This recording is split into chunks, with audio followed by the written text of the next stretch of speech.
Hello students, आज हम लोग पढ़ेंगे एक समान बाह्य विद्युतीय क्षेत्र में एक विद्युतीय द्विध्रुव का विद्युतीय स्थितिज ऊर्जा, electrostatic potential energy of an electric dipole in uniform external electric field. तो आइए हम इस चीज़ का स्टडी करते हैं कि जब एक समान बाह्य विद्युतीय क्षेत्र में एक डाइपोल को, एक द्विध्रुव को रख देते हैं तो उसको कितनी स्थितिज ऊर्जा हो जाता है, विद्युतीय स्थितिज ऊर्जा। आइए पढ़ते हैं। मैं इंजीनियर आरबी सिंह आपको क्लास 12 का हिंदी मीडियम से फिजिक्स पढ़ा रहा हूँ। आइए हम लोग पढ़ते हैं। हेडिंग है बच्चों आज का, एक समान बाह्य विद्युतीय क्षेत्र में, एक समान बाह्य विद्युतीय क्षेत्र में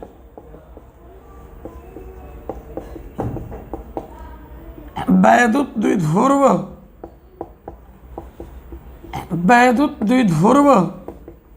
का विद्युतीय स्थितिज ऊर्जा, ये हमारा टॉपिक है बच्चों आज का। एक समान बाह्य विद्युतीय क्षेत्र में वैद्युत द्विध्रुव का विद्युतीय स्थितिज ऊर्जा। बच्चों यहां पर एक समान विद्युतीय क्षेत्र हम बना रहे हैं। इस तरह से एक समान विद्युतीय क्षेत्र है ये, एक समान विद्युतीय क्षेत्र की जो तीव्रता है वो है कैपिटल ई। ये एक समान विद्युतीय क्षेत्र, बाह्य विद्युतीय क्षेत्र, इसमें एक विद्युतीय द्विध्रुव को, एक इलेक्ट्रिक डाइपोल को रखा गया है। अब शुरू में हम मान ले रहे हैं कि इस प्रकार रखा गया है कि विद्युतीय द्विध्रुव का द्विध्रुव आघूर्ण विद्युतीय क्षेत्र से थीटा कोण बना रहा। यहाँ विद्युतीय द्विध्रुव का बच्चों माइनस क्यू आवेश है और यहाँ पर इसका आवेश है आपको प्लस क्यू। और द्विध्रुव आघूर्ण की दिशा कैसा होता है, किस दिशा में होता है, माइनस क्यू से प्लस क्यू की दिशा में होता है। और द्विध्रुव आघूर्ण, जो द्विध्रुव आघूर्ण है माइनस क्यू से प्लस क्यू के तरफ जो विद्युतीय द्विध्रुव आघूर्ण का दिशा है वह बाह्य विद्युतीय क्षेत्र से थीटा कोण बच्चों यहां पर बना रहा है। अब इस दोनों आवेश पर चूंकि बल कार्य करता है, आपको पता है कि इस धनात्मक बिंदु आवेश पर बल, विद्युतीय बल क्या होगा। अगर सदिश रूप में लिखें उस बल को बच्चों तो Q इंटू वेक्टर E लिखेंगे, और सिर्फ परिमाण लिखते तो कितना लिखते, Q इंटू E ऐसे लिख देते, परिमाण क्यों लिखते तो। और यहाँ ऋणावेश पर जो बल कार्य करेगा, धनावेश पर जो बल कार्य करेगा वो किधर काम कर किया, विद्युतीय क्षेत्र के दिशा में। इस धनावेश पर जो बल काम किया विद्युतीय क्षेत्र की दिशा में Q इंटू E, और जो ऋणावेश पर बल कार्य करेगा वो इस दिशा में काम करेगा, ये बल। ये सदिश रूप में इस बल को बच्चों क्या लिख सकते हैं, सदिश रूप में इस बल को लिख सकते हैं minus Q into vector E हम लिख सकते हैं। सदिश रूप में लिखे तब इस बल, अच्छा ये बल किधर है, तो विद्युतीय क्षेत्र के विपरीत ये बल कार्य करेगा चूंकि ऋणावेश पर बल लग रहा है। इस चीज़ को याद रखिए बच्चों, ऑब्जेक्टिव में पूछ देता है कि बाह्य विद्युतीय क्षेत्र में एक धनात्मक बिंदु आवेश पर जो विद्युतीय बल कार्य करेगा वह विद्युतीय क्षेत्र के दिशा में, और ऋणात्मक बिंदु आवेश पर बाह्य विद्युतीय क्षेत्र में जो बल कार्य करेगा वो करेगा विद्युतीय क्षेत्र के विपरीत दिशा में। तो इस धनावेश पर बल के दिशा में, विद्युतीय क्षेत्र के दिशा में, और ऋणावेश पर विद्युतीय क्षेत्र के विपरीत। बच्चों ये दोनों बल मिलकर हम पढ़ चुके हैं, जो है एक बलाघूर्ण इस पर लगाते हैं, इस द्विध्रुव पर बलाघूर्ण, और वो बलाघूर्ण इसको घुमाना चाहता है, इधर इस तरफ घुमाना चाहता है कि हम घुमा के ऐसे इधर ला दे, सीधा कर दे। वो चाहता है कि हम घुमा के सीधा कर दें, इसलिए उस बलाघूर्ण को प्रत्यानयन बलाघूर्ण कहते हैं, प्रत्यानयन बलाघूर्ण, रिस्टोरिंग टॉर्क। क्योंकि वो चाहता है ना कि इस विद्युतीय द्विध्रुव को घुमा कर इधर ला दे, सीधा कर दे। तो बच्चों ये स्प्रिंग जैसा, जैसे कि स्प्रिंग को फैला दीजिए और फैला के छोड़िए, तो स्प्रिंग में एक ऐसा बल आ जाएगा जो उसको लाना चाहेगा कि इसकी मूल अवस्था में ला दिया जाए। वो चाहेगा कि उस अवस्था में पहुंचा देता कि उस पर नेट बल 0 हो जाए। उसी तरह ही चाहता है कि घुमा कर हम ऐसा कर दें कि इस पर बला घूर्ण ने काम न करे, नेट बला घूर्ण 0 हो जाए, बला घूर्ण 0 हो जाए। इसलिए उस बला घूर्ण को हम प्रत्यानयन बला घूर्ण हम लोग कहते हैं। तो थीटा कोणीय स्थिति पर, थीटा कोणीय स्थिति पर द्विध्रुव पर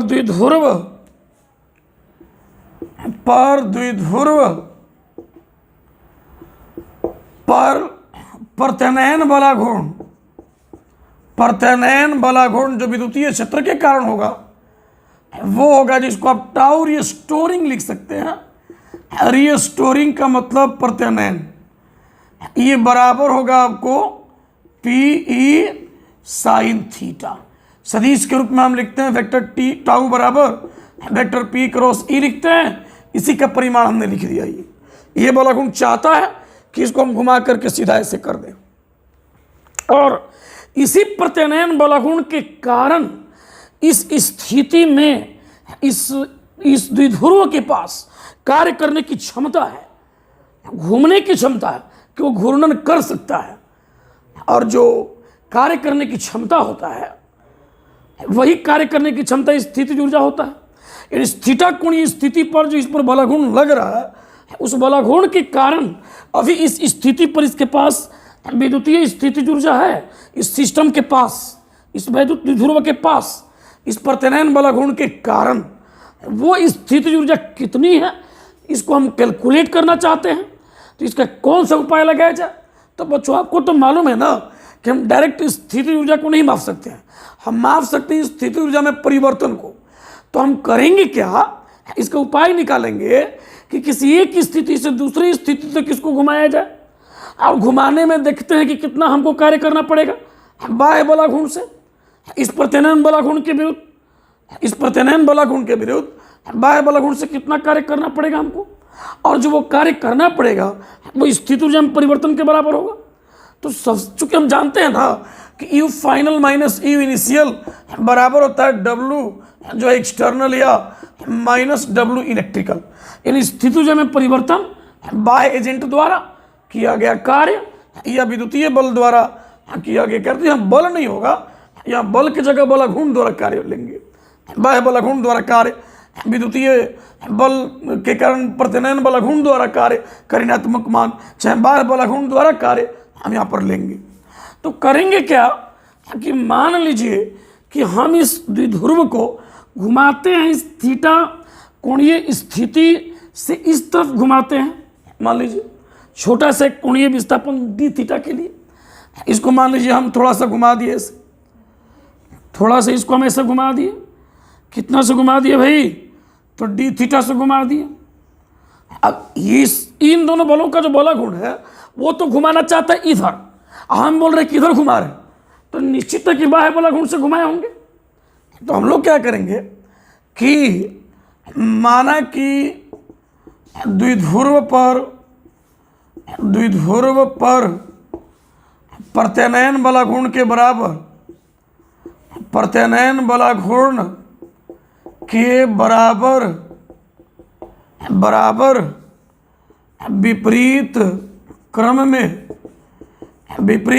में बाह्य बला घूर्ण आरोपित करके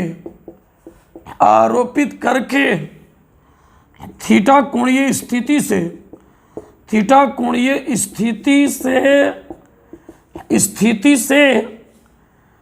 स्थिति के बाद डी थीटा कोण से घुमाया जाता है। इस डी थीटा कोण से घुमाने के लिए बाह्य बला घूर्ण से कार्य कितना हुआ निकाल लेते हैं। तो हम लोग कहेंगे कि अतः डी थीटा कोणीय विस्थापन के लिए बाह्य बला घूर्ण द्वारा कार्य हम निकालेंगे। D W is equal to हो जाएगा बच्चों टाउ एक्सटर्नल और इनटू जो है डी थीटा, बाह्य बला घूर्ण और गुणे कोणीय विस्थापन। जैसे होता है ना कि कार्य बराबर बल गुणे विस्थापन, अगर बल और विस्थापन एक ही दिशा में हो, ये बलाघूर्ण और ये विस्थापन एक ही क्रम में है। चूँकि बलाघूर्ण जो है वो चाहता है कि इधर घुमाए और कोणीय विस्थापन भी इधर दिया गया है, इसलिए हम यहाँ पॉजिटिव लिखे हैं।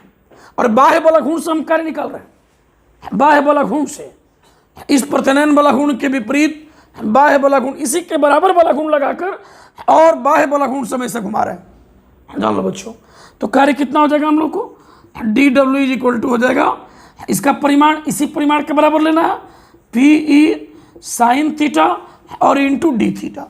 अब क्या करेंगे, मान लीजिए कि इसको किसी θ1 कोणीय स्थिति से θ2 कोणीय स्थिति के लिए घुमाया जाए तो कुल कितना कार्य करना पड़ेगा निकालेंगे। तो हम एक बार समझिएगा, कहेंगे कि यदि द्विध्रुव को θ1 कोणीय स्थिति से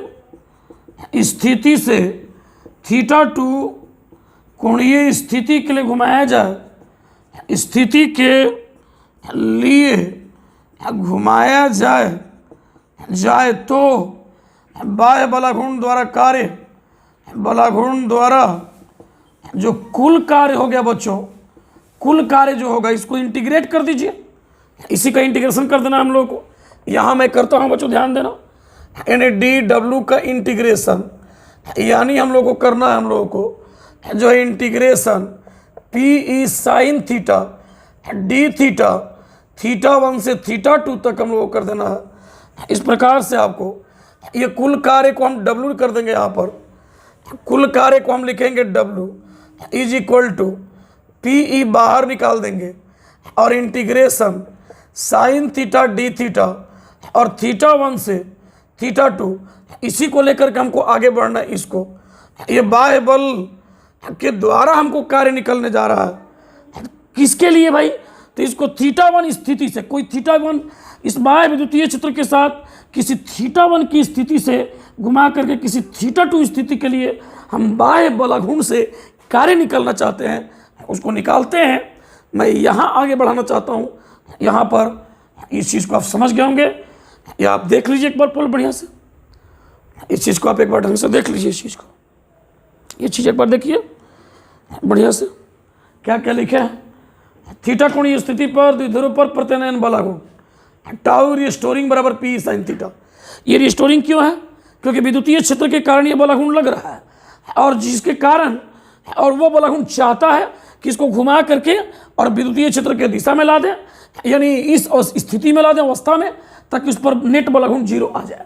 ऐसे बलाघूर्ण को हम प्रत्यनयन बलाघूर्ण कहेंगे।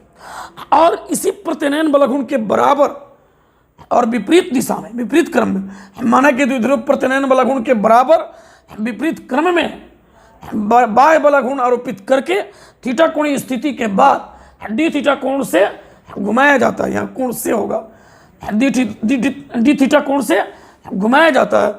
अतः डी थीटा कोणीय विस्थापन के लिए बाह्य बलाघूर्ण द्वारा कार्य, ये हम लोग को निकल गया। अब चूंकि इस बाह्य बलाघूर्ण का परिमाण इसी बलाघूर्ण के परिमाण के बराबर लेना है, इसलिए हमने यहाँ पर ले लिया। अब मान लो कि इसको θ1 की स्थिति से θ2 स्थिति के लिए घुमाना हो तो कुल कार्य निकालना है। अब बच्चों यहाँ जो टर्म लिखे हैं इसको इंटीग्रेट आइए कर लेते हैं, यहाँ पर बोर्ड पर ध्यान दीजिएगा आप। यहाँ तो हम लोगों को अब यहाँ पर मिलेगा, इसी को हम लोग को आगे बढ़ाना है, समझिए। तो आपको यहाँ से बढ़िया से याद रखना, W इक्वल्स टू हो जाएगा हम लोग को जो है PE और integration sine theta D theta θ1 से θ2, ये हमारे पास है।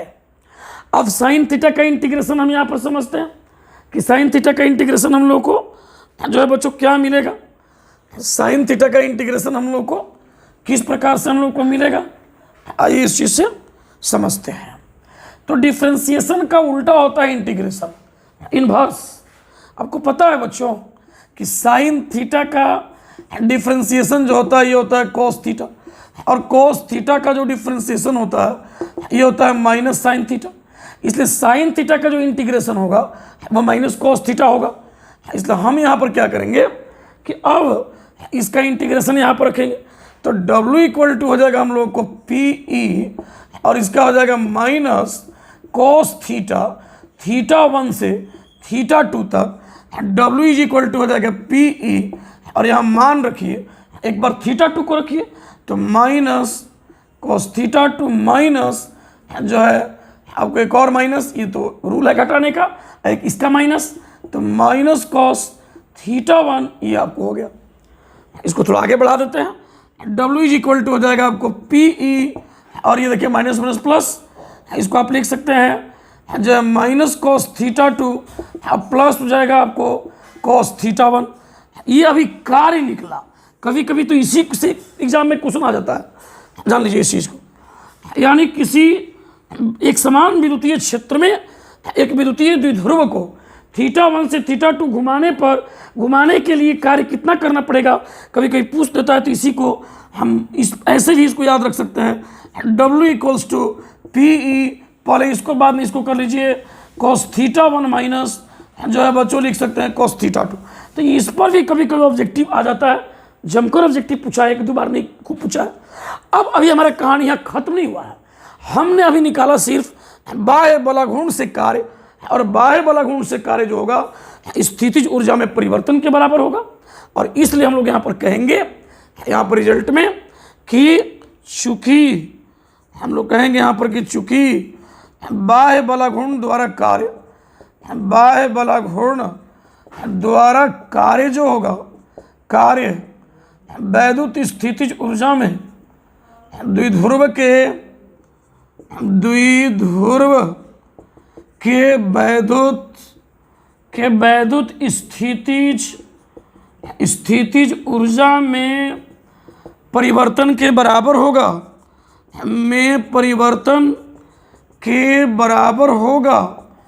होगा बच्चों। इसलिए हम लोग इसको लिख सकते हैं जो है U फाइनल या U theta 2 minus U theta 1 is equal to लिख सकते हैं W, ये W है बाह्य बलाघूर्ण से कार्य जो कि यहाँ निकला हुआ है, यहाँ पर हम रख देंगे। तो स्थितिज ऊर्जा में परिवर्तन के लिए हमारे पास फॉर्मूला आ जाएगा, जिसको मैं यहाँ लिख देता हूँ। तो हमारे पास फॉर्मूला आ जाएगा बच्चों जो है U थीटा 2, देखना किस तरह से मिलेगा हम लोगों को। जो फॉर्मूला मिलेगा यहाँ पर बताता हूँ आपको, ये मिलेगा हम लोगों को जो है U थीटा 2, थोड़ा और इधर से लिखता हूँ, U theta 2 minus U theta 1 is equal to हो जाएगा ये पूरा चीज़ PE इंटू जो है कॉस थीटा 1 माइनस हो जाएगा, आपको जगह की कमी है, चलो यहाँ यही लिखता हूँ, U theta 2 minus U theta 1 is equal to PE into cos theta 1 minus cos theta 2। चलो काम चल गया, ये हमारा निकल गया स्थितिज ऊर्जा में परिवर्तन का सूत्र। इसको एक बार देख लीजिए, तो हम आगे बढ़ते हैं, समझते हैं।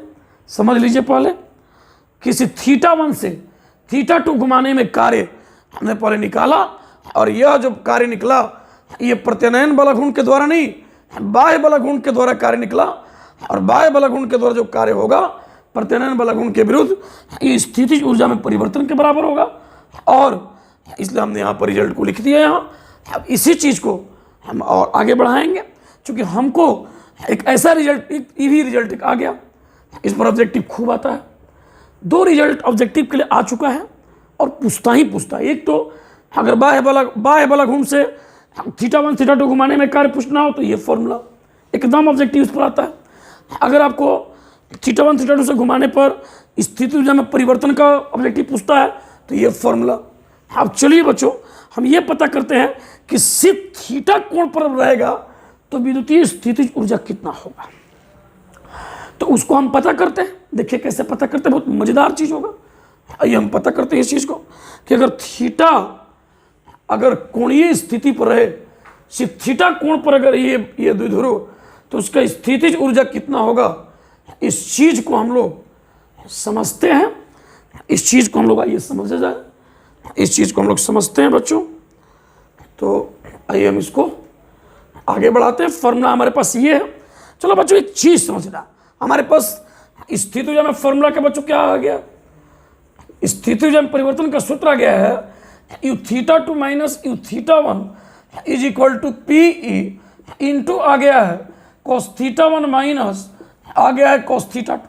चलो बच्चों इस फॉर्मूला पर और थोड़ा डिस्कस किया जाए।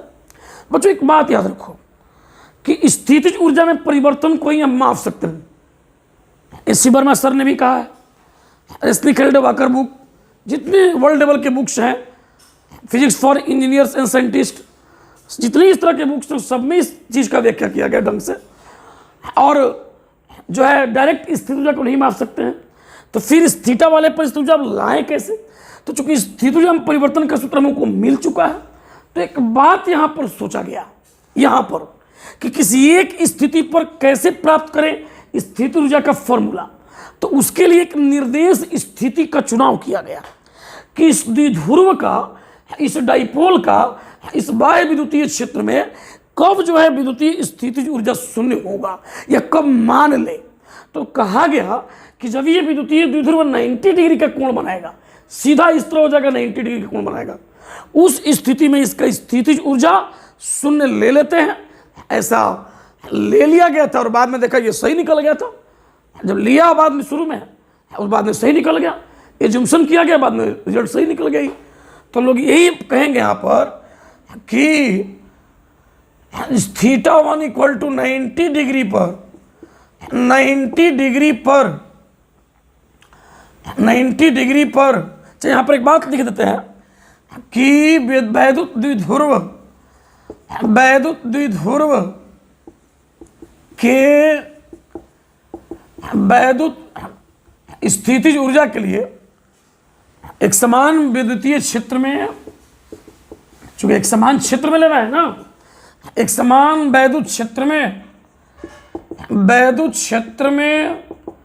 वैद्युत द्विध्रुव के विद्युतीय स्थितिज ऊर्जा को मापने के लिए थीटा बराबर 90 डिग्री पर निर्देश स्थिति का चुनाव किया जाता है।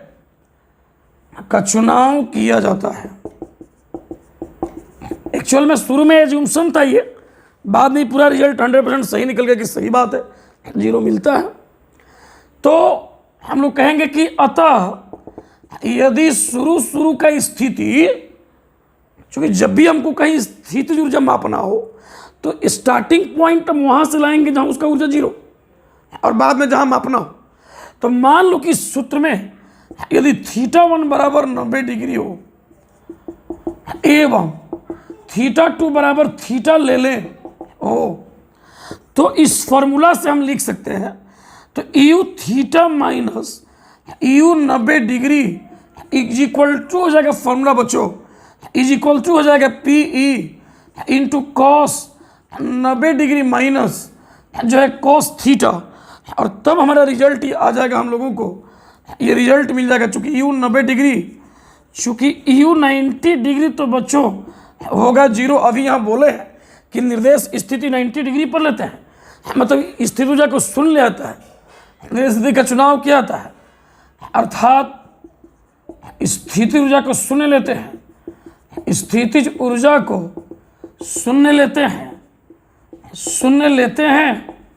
ये हमको दिमाग पर रखना है 90 डिग्री पर। तो यू 90 डिग्री 0 मतलब स्थिति ऊर्जा 90 डिग्री पर 0 हो गया, और अतः हमको बच जाएगा सिर्फ ये, यानी U theta is equal to मिलेगा हम लोगों को, ये तो 0 बन गया, इज इक्वल टू मिलेगा पी ई, और ये कॉस 90 डिग्री आ गया 0, तो 0 माइनस कॉस थीटा यानी U theta is equal to formula मिल गया माइनस पी कॉस थीटा। यही फॉर्मूला है कि थीटा कोणीय स्थिति पर इस विद्युतीय द्विध्रुव का विद्युतीय स्थितिज ऊर्जा का सूत्र होता है U theta is equal to minus P cos theta. हम इसको ऐसे भी लिख सकते हैं, डॉट प्रोडक्ट के रूप में लिख सकते हैं। हम इस रिजल्ट को, इस फॉर्मूला को ऐसे भी लिख सकते हैं, जो जनरल फॉर्मूला बनाए तो यू इज इक्वल टू हम लिख सकते हैं minus vector P dot vector E पर यू थीटा कर दें, पहले कर दें, या U theta is equal to हो जाएगा minus vector P dot vector E. क्यों बच्चों? क्योंकि आपको पता है कि ए डॉट बी कितना होता है, ए बी कॉस थीटा होता है। इसी तरह पी डॉट ई कितना होगा, तो पी डॉट ई भी कितना होगा, पी कॉस थीटा होगा। इसके आधार पर देखिए जो यहाँ पी कॉस थीटा निकला है इसको पी डॉट ई हमने कर दिया। तो कई बार ऑब्जेक्टिव के रूप में ये पूछ देता है, कई बार ऑब्जेक्टिव के रूप में ये आ जाता है, ये जान लीजिए ऑब्जेक्टिव में बहुत पूछता है। आज की इस पढ़ाई से ऑब्जेक्टिव पूछता ही है बच्चों, एकदम दिमाग पर सेट करना, बढ़िया से समझना है इस चीज़ को, ढंग से इस चीज़ को आप देखिए, पहले समझिए। तो मैं आगे बढ़ता हूँ, कुछ विशेष स्थितियाँ, कुछ स्पेशल केसेस देखते हैं हम लोग, और वो स्पेशल केस भी ऑब्जेक्टिव में आता है। जान लीजिए बहुत ऑब्जेक्टिव बनता है इस पर जमकर, थोड़ा बहुत नहीं खूब बनता ऑब्जेक्टिव इसके आधार पर। तो बच्चों हम लोग यहाँ अब थोड़ा देखते हैं, आगे बढ़ते हैं। आगे बच्चों हम बढ़ते हैं विशेष स्थिति पर, इस सूत्र के स्पेशल केसेस पर बढ़ते हैं। पहले ढंग से देख लो बच्चों बढ़िया से, ये नहीं कि हमारे यहाँ खड़ा रहने से यहाँ पर हम खड़ा रहे और आपको कुछ दिखाई ना दे। बढ़िया से आप इस चीज़ को देख लीजिए, क्योंकि लाइव पढ़ा रहे हैं तो उसमें बच्चे हमको बताने लगे कि सर यहाँ रहिए वहाँ रहिए, इस तरह से खड़ा हुई स्क्रीनशॉट लेना है, तो इसलिए हम सोचते हैं कि भाई आप नोट कर लीजिए। चलिए देख लीजिए, आप इसको मिटाया जाए, फॉर्मूला को ऐसे भी लिख सकते हैं, ऐसे भी लिख सकते हैं। आइए विशेष स्थिति के बारे में हम डिस्कशन करते हैं। विशेष स्थितियाँ, इस फॉर्मूला के लिए है विशेष स्थितियाँ, जो फॉर्मूला निकला है इसके लिए विशेष स्थितियाँ। तो बच्चों यहाँ हम लोग जो है विशेष स्थितियों की आइए हम लोग चर्चा यहाँ पर कर लेते हैं, डिस्कशन कर लेते हैं। स्थिति एक, स्थिति एक की हम बात करें बच्चों कि जब थीटा बराबर 0 डिग्री हो, जब ये डाइपोल एकदम इस स्थिति में रहे तब उसकी स्थितिज ऊर्जा कितनी होगी, उस पर बल गुण कितना होगा, उस स्थिति का नाम क्या होगा, ये ऑब्जेक्टिव में पूछता है। तो स्थितिज ऊर्जा जो होगा, तो वैद्युत द्विध्रुव का स्थितिज ऊर्जा, वैद्युत द्विध्रुव का स्थितिज ऊर्जा आएगा बच्चों, स्थितिज ऊर्जा आएगा EU इज इक्वल टू आएगा माइनस PE कॉस 0 डिग्री, यानी EU इज इक्वल टू आएगा माइनस PE। इस सबसे न्यूनतम होता है ये मान, ये ऊर्जा न्यूनतम स्थितिज ऊर्जा होता है।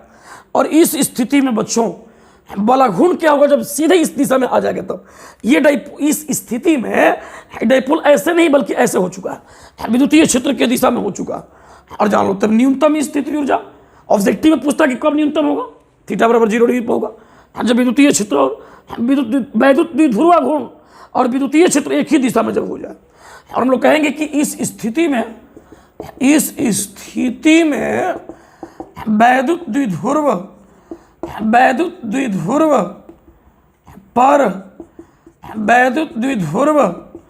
पर जो है बल घूर्ण का परिमाण, वही प्रतिनयन बल घूर्ण का परिमाण अगर लिखें बच्चों तो हो जाएगा हम लोग को tau is equal to PE sine 0 degree, result 0 आ जाएगा।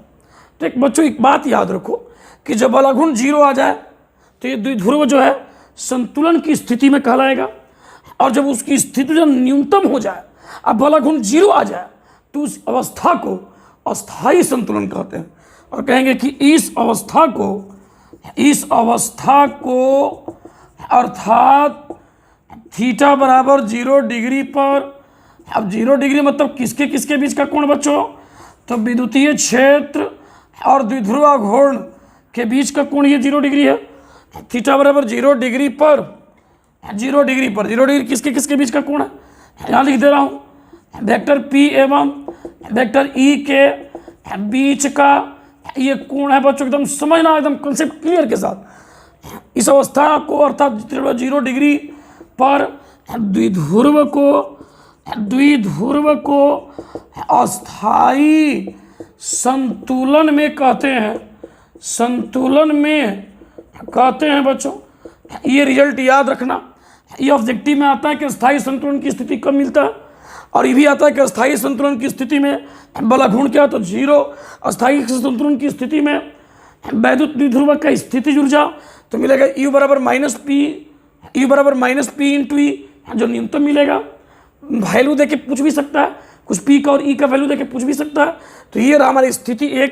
आप देखिए बढ़िया से, बोर्ड एग्जाम में आता ही सब ढंग से इस चीज़ को आप देखिएगा। तो आगे हम बढ़ते हैं, इसको पहले बढ़िया से देखिए। तो आगे हम बढ़ते हैं, स्थिति 2 की हम चर्चा करेंगे अब, उसके बाद स्थिति 3 की हम चर्चा करेंगे हम लोग। तो स्थिति 2 की हम चर्चा करें, मिटाएं, इसको बढ़िया से आपको देख लेना है। मिटाया जा सकता है, देख लीजिए बढ़िया से, मिटा दिया जाए। चलिए मिटाते हैं। स्थिति 2 के बारे में हम समझते हैं। स्थिति 2 क्या होगा? स्थिति 2 के बारे में आओ बच्चों समझते हैं हम लोग। स्थिति 2 के बारे में समझते हैं हम लोग। तो बच्चों स्थिति 2 हम लोग का है, स्थिति 2 की हम बात 90 डिग्री पर बाद में करेंगे, पहले 180 पर करते हैं, जरूरी है। जब थीटा बराबर 180 डिग्री हो, थीटा है कहाँ भाई, किनके बीच का कोण है, तो द्विध्रुवा घूर्ण और विद्युतीय क्षेत्र के बीच का कोण, वेक्टर P एवं वेक्टर E के बीच का कोण, मतलब दोनों एक दूसरे के प्रति समानांतर हो जाए। विद्युतीय क्षेत्र इस दिशा में, द्विध्रुवा घूर्ण इस दिशा में हो जाए, सॉरी हाँ द्विध्रुवा घूर्ण इस दिशा में हो जाए, वेक्टर P और क्षेत्र इस दिशा में हो जाए। तो इस स्थिति में जो है, इस स्थिति में जो है वैद्युत द्विध्रुव का विद्युतीय स्थितिज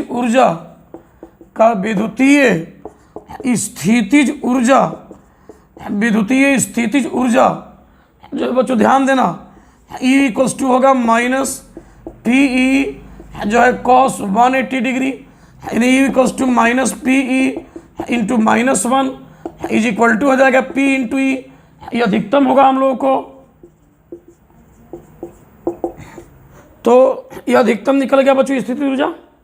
अब इस स्थिति में इस पर बलाघूर्ण कितना लगेगा उसको देख लेते हैं। इस स्थिति में द्विध्रुव पर बलाघूर्ण निकाल लेते हैं बच्चों। टाउ इज इक्वल टू हो जाएगा पी ई साइन 180 डिग्री, ये रिजल्ट भी 0 आएगा।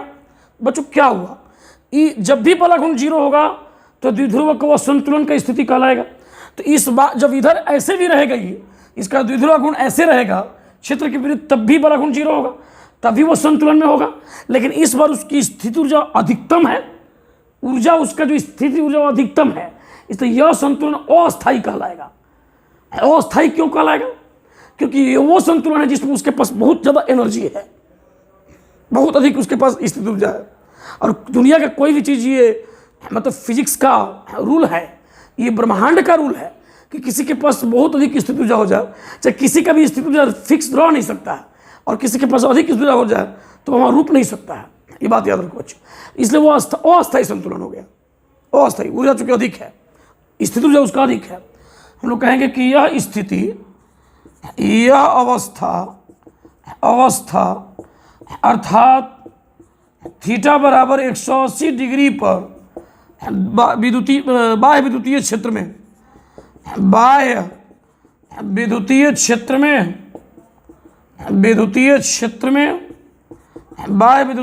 में वैद्युत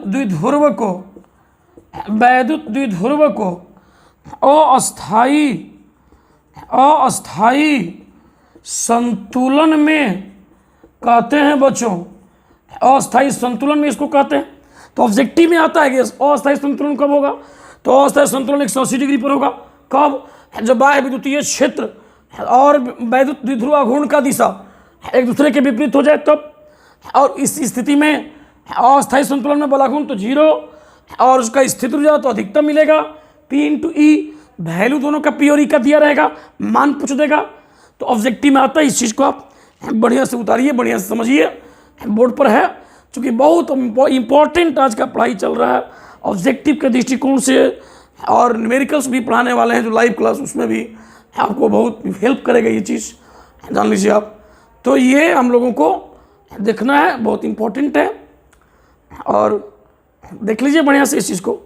और स्थिति 3 की हम चर्चा अब कर लेते हैं। मिटाया जा सकता है इस चीज़ को, मिटा दिया जाए। तो हम लोग स्थिति 3 बहुत ही सिंपल है, और ये संतुलन की स्थिति नहीं होता है, यही निर्देश स्थिति होता है जब स्थिति 0 आता है। बच्चों ध्यान देना यहाँ पर। तीसरा स्थिति बच्चों हम लोग का हो जाएगा, थर्ड स्थिति जो आएगा हम लोगों को, तीसरा स्थिति बच्चों आएगा कि जब थीटा बराबर 90 डिग्री हो। इसका मतलब है क्या है कि वेक्टर P जो है ये लंबवत है वेक्टर E के, और मतलब ये द्विध्रुव जो है ऐसे एकदम लंबवत रहेगा, क्षेत्र के लंबवत। तो विद्युतीय द्विध्रुव का विद्युतीय स्थितिज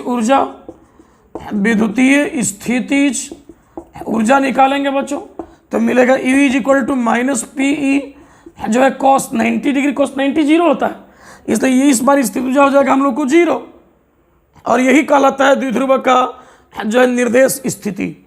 जब स्थिति ऊर्जा 0 होता है तब याद रखो बच्चों, ये हो जाएगा minus vector P E cos 90 मतलब ये बराबर 0। अब इस स्थिति में